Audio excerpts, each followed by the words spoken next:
Laina Arratsaldeon. Arratsaldeon, Esan dugu sarreran, ingeniaritza eskolako irakaslea zara, esan dugu sarreran energia berriztagarriei buruz hitz egingo dugula, baina itsasora goaz, olatuetara goaz. Olatuen energiaz, bai.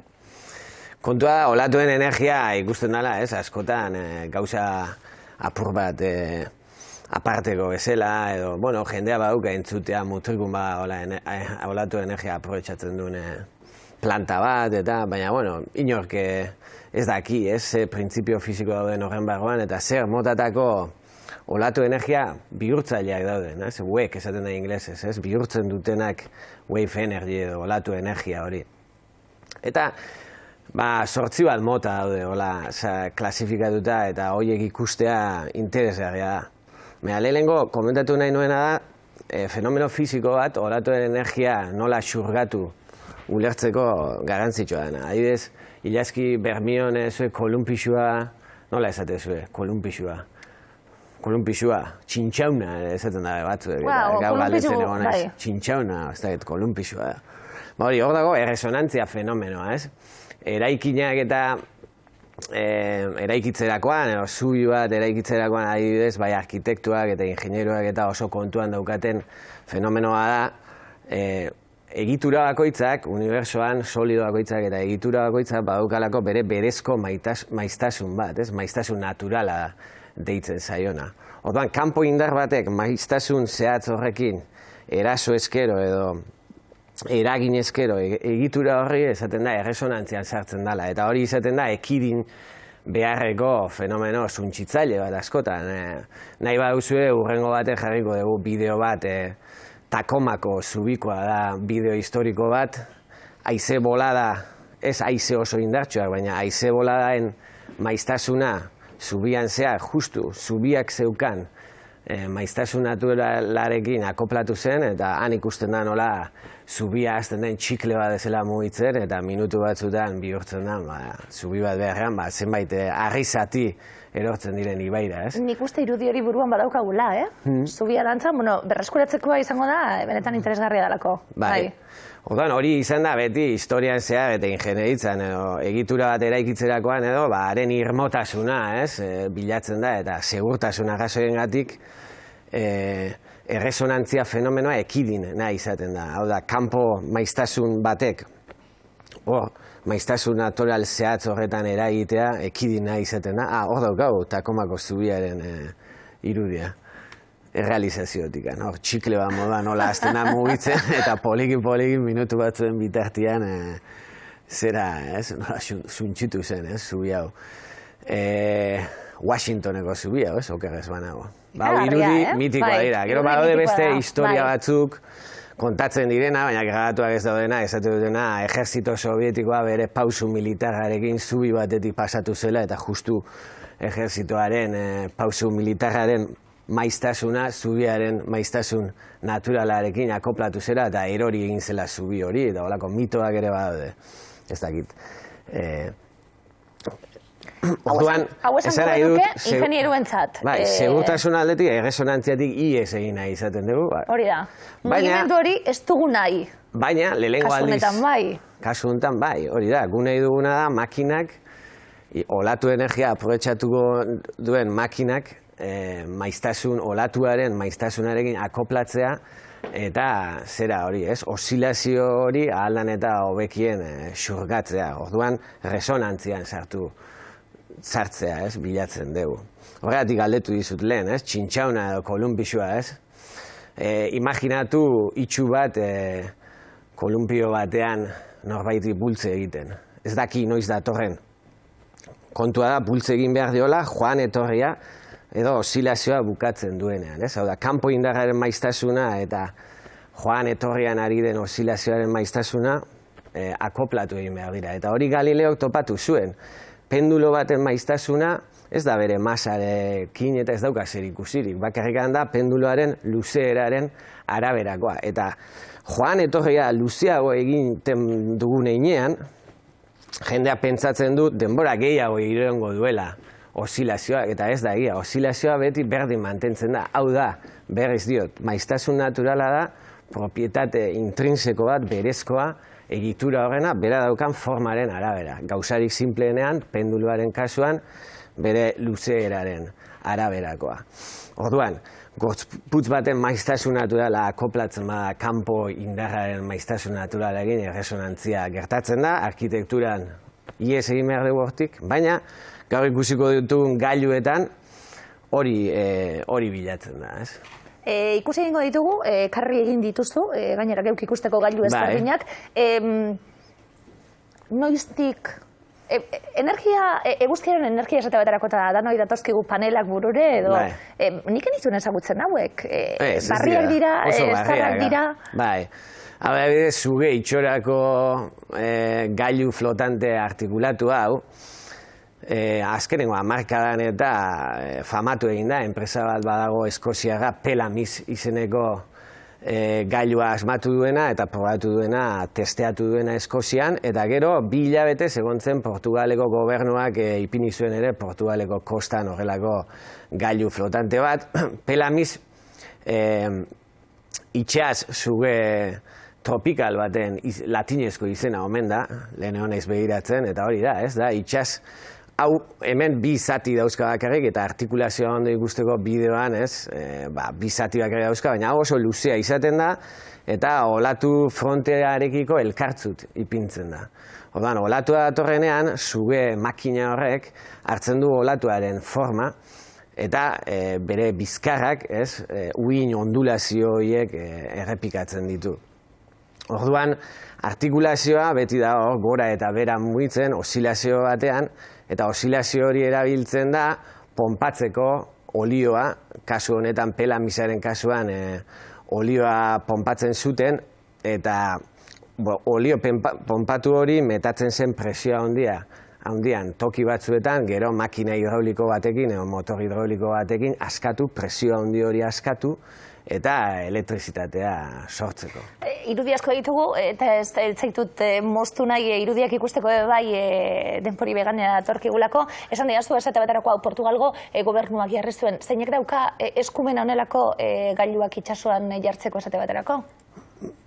Eskumena, orain arte, hor badaude, arazoa daude, ez? Horrelako gailu bat ipintzea testatzeko ez dago arazori, baina orain ari direna da test eremuak eta sortzen. Adibidez, Euskal Herrian BIMEP daukagu, Bilbo parean, edo Armintza parean dagoen makina.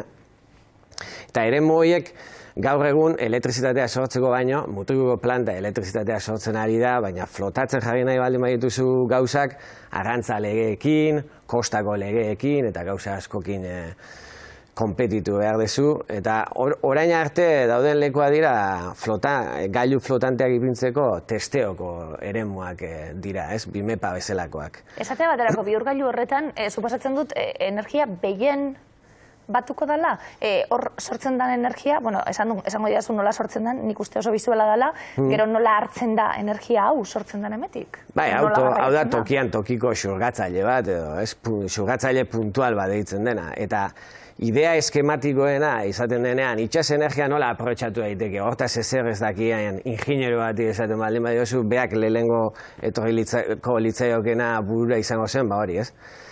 Olatuaren konkorra eta sabela, ez, gora behera hori aprobetxatuko duen gailu flotante bat, baina itxasoak ez eramateko itxasbagenera, ba inguratua egon behar duena, noski, ez?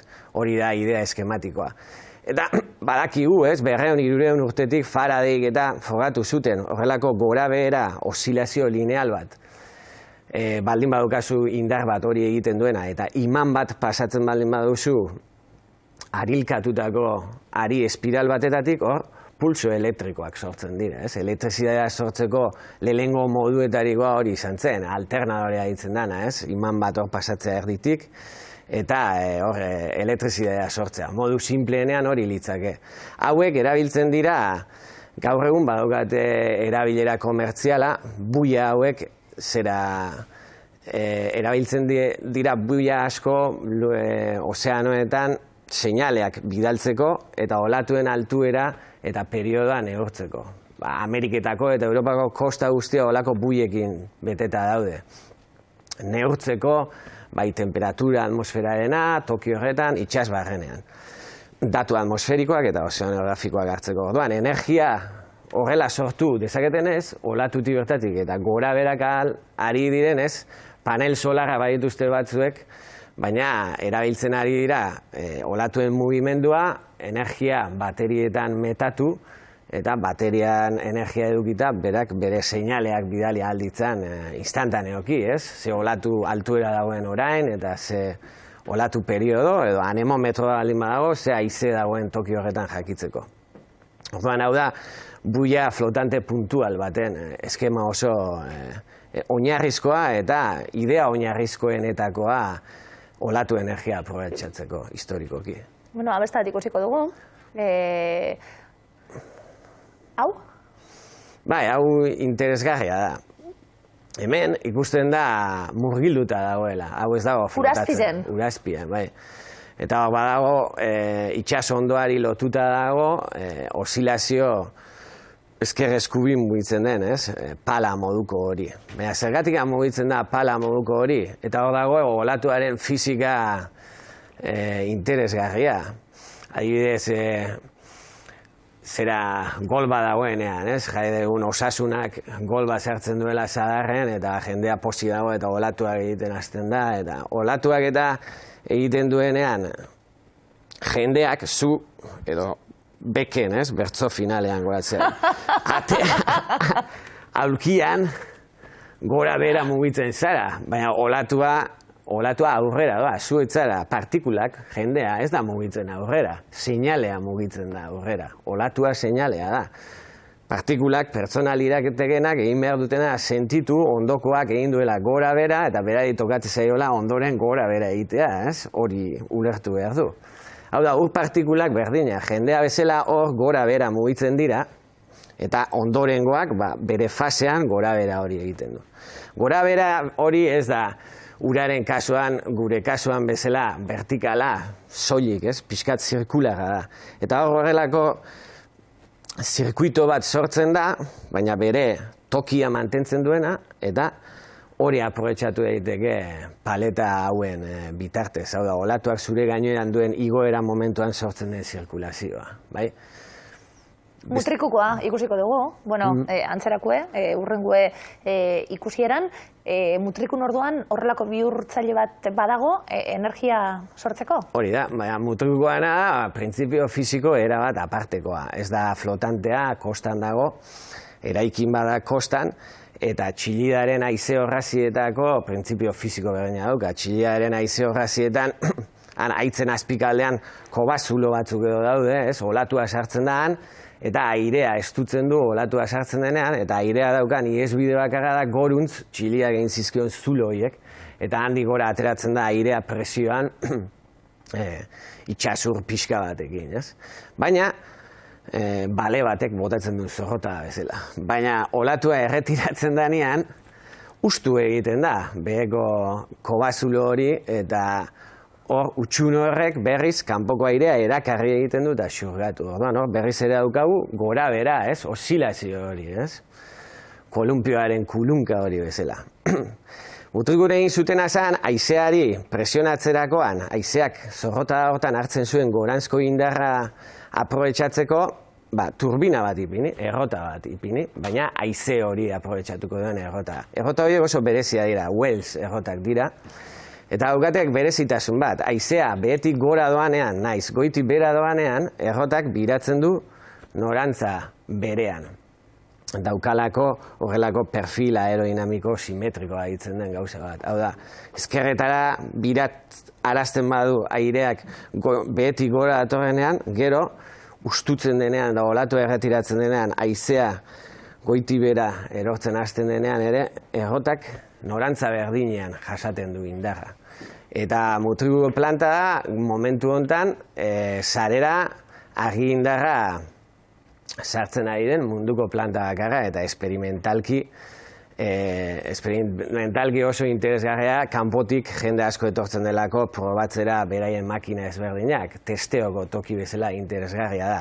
Energia produkzio bezala, oraindikan itsas energian eta horrelako gailuetan hasiera baten gaude. Hemendikan 50-100 urtera, 3-4 gailu honenak, hori da Darwinen teorian, bezala, animalia bezala, honenak gailenduko dira eta horiek geratuko dira, baina bitartean jendea eta zientzilariak ikasten ari dira. Eta mutriku daukan gauza hona da, test hori ez dela bakarrik indarrak neurtzeko edo momentuko energia neurtzeko, baizik argi indarra sortu eta zenbat argi indar sartzen den ere neurtzeko eta esperimentatzeko balio duela. Esan didazu lehen, oso ondo ulertzen dalako azalpenekin nola egiten den energia hori, gero energia hori plantara nola iristen da? Plantara. Gailua hartu behar duzu, energia gailuak dauka, energia nola iristen da iritsi behar den lekura? Energia iristen da, elektronika dago, bai? Gailu bat, zuk edozer gauza zure eskuz, zure energiaz, hostailu bat, biraka jartzen baduzu, eta hor dinamoa dauka, bizikleta batean bezala, bizikleta batean zuk zure hankekin, mugitzen duzu bizikleta, eta zure energia da bihurtzen dena, guk fizikan zinetikoa ditzen den energia, mugimendu bihurtzen dena, energiak zu jan duzunak hartu du mugimendu forma, zuk egin duzun esfortzuatik. Mugimendu hori birakaria denean, badago modu bat, eta jendea badaki dinamo txiki bat jarri ezkero, bizikleta batean, eta hori lotu ezkero, ari batekin bombilla txiki bati, argi egiten dezula, hor dago energia, energia hori instantaneoa da. Adibidez, lehen esan dugun buian, sortzen ari den energia, baterian gordetzen du, seinale txiki bat bidaltzeko, energia behar du, bere seinalea bidaltzeko, eta buia atmosferiko edo ozeanografiko bezala funtzionatzeko. Beste lau gailu ditut, azken aukeratzen, utziko dizut, zein aukeratuko? Eta bestiek beste egunen baten, gordeko ditugu zein da? Urrengoa. Venga, urrengoa, errez, gure lankidientzat errez. Venga, urrengoarekin amaituko dugu, beste adibidea eta lain zer ikusten gabiltz. Hau ere da, dauden gailuetatik, orain arte ikusi ditugu osilazioa kasu guztietan, edo flotantea dira, edo urpean daude, edo mutriku kasuan ere osilazio bat dago airearena. Hemen, osilazio hori ez da zuzena. Hemen ideia da egitura flotante bat ipintzea, da barruan piztina batekin. Orduan, imaginatu itsasoan daukagula zerbait flotatzen oso handia eta barruan piztina bat daukala. Orduan, ipintzen zaiona da olatuari gora igotzen laguntzeko arrapala bat, aldapatxo bat. Hau da ulergarrienetarikoa, Eta arrapala horretatik gora, olatua daukan inertziatik gogoraka joaten da arrapalan eta piztina betetzen du. Eta ondo dakigun bezala Euskal Herrian, aspalditik egon diren, errotengatik eta ura metatzea lortzen baldin baduzu altura batean, energia metatzen ari zara, energia potentzial bezala, altuera horretan. Orduan, goiko piztinan daukagun ura beherantza askatu ezkero eta aintzinean ibiltzen ziren bezalako errota hidrauliko bat ipini ezkero behean, ura berriz behera dagoa eta itsasora itzultzen da. Horrelako dispositiboak badaude horrelako ideia asko, inoiz egina Arabia Saudin eta horrelako diru asko daukaten estatu horietan eta egin dituztela isla flotanteak eta isla flotanteak horrelako piztinekin diseinatua badaude utopikoa dira orain arte, baina igual hauek kapaz izango dira inoiz horrelako zerbait egiteko. Isla flotante horietan, olako piztinekin energia metatu daiteke, baldin eta horiek oso zabalak baldin badira. Bueno, esan dugu, teste horretan edo proba horietan, bestak beste mutrikun behar adibidea daukagula energia, etorkizuneko energia izan daitekeena, lortzeko, itxasotik, olatuetatik sortzen den energia, beti esaten duguna, etorkizuna azkenien onela bideratu behar dalako. Bai, gure ustez, bai. Danetik dago zera, baina petroleoaren zain egoten baldin bagara, eta beti esaten da, petroleoaren krisia laster bukatuko da, eta iraun egiten dula dirudi, baina hori ez da izango betirako. Beti egingo dituzte, baina zulo berriak eta hori luzatu egingo da. Behar gutxien uste dugun tokian gainera.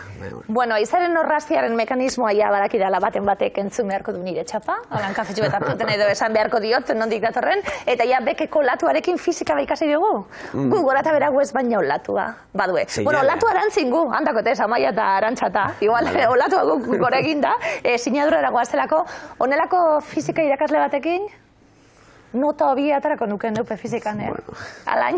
Torri, ondik matrikulatzeko leku. Torri, matrikulatu. Alain ulazien laizter gonbidatuko zaitut, barriro benetan interesgarria dalako beti, bakarzun dana. Mila esker. Mila esker.